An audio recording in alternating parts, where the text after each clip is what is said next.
Why can't you keep your eyes open when you sneeze? When something irritates your nose lining, your body releases a chemical called histamine.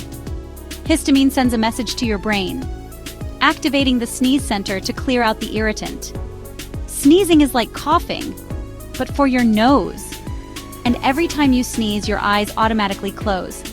Even if you try to keep them open, it won't work.